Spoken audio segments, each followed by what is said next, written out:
കുടിവെള്ളമില്ലാതായതോടെ Kasaragod Kanhangad KSRTC ഡിപ്പോയിൽ ജോലിക്കെത്തുന്ന ജീവനക്കാർ ദുരിതത്തിലായി. പ്രാഥമിക കൃത്യങ്ങൾ നിർവഹിക്കാൻ പോലും വെള്ളം ലഭിക്കാതായതോടെ ജോലിക്കെത്താൻ മടിക്കുകയാണ് ജീവനക്കാർ. 35ഓളം ജീവനക്കാരും ഡിപ്പോയിലെത്തുന്ന യാത്രക്കാരും കുടിവെള്ളമില്ലാതെ ദാഹിച്ചു വലയാൻ തുടങ്ങിയിട്ട് 2 മാസമായി. വേനൽ ആരംഭത്തിൽ തന്നെ ചെമ്മട്ടം വയലിലെ കെഎസ്ആർടിസി ഡിപ്പോയിൽ വെള്ളമില്ലാതായി. വെള്ളം ലഭിക്കാതായതോടെ ഡിപ്പോയിൽ തങ്ങുന്ന ജീവനക്കാർ പ്രാഥമിക കാര്യങ്ങൾ പോലും നിർവഹിക്കാനാവാതെ ദുരിതത്തിലായിരിക്കുകയാണ്. ഡിപ്പോയ്ക്ക് സമീപത്തായുള്ള കുഴൽക്കിണറിൽ നിന്നായിരുന്നു നാളിതുവരെ വെള്ളം ശേഖരിച്ചിരുന്നത്. കാഞ്ഞങ്ങാട് സബ് ഡിപ്പോയിൽ ജലക്ഷാമം കാരണം സർവീസ് തന്നെ നിർത്തിവെക്കേണ്ട അവസ്ഥയാണ് ഇന്ന് സംജാതമായിരിക്കുന്നത്. ജീവനക്കാർക്ക് പ്രാഥമിക ആവശ്യങ്ങൾ നിർവഹിക്കാൻ പോലും നിർവാഹമില്ലാത്ത അവസ്ഥയിലാണ് കഴിഞ്ഞ 7 ദിവസങ്ങളിലായി എല്ലാ ത്യാഗവും സഹിച്ച ജീവനക്കാർ സർവീസ് നടത്തുന്നത്. ഡിപ്പോയിൽ കിണർ നിർമ്മാണം ആരംഭിച്ചിട്ട് 1 വർഷം കഴിഞ്ഞെങ്കിലും കരാറുകാരൻ നിർമ്മാണം പൂർത്തിയാക്കിയിട്ടില്ല.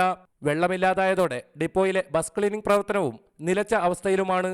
KV Baiju, reporter, Kasaragod.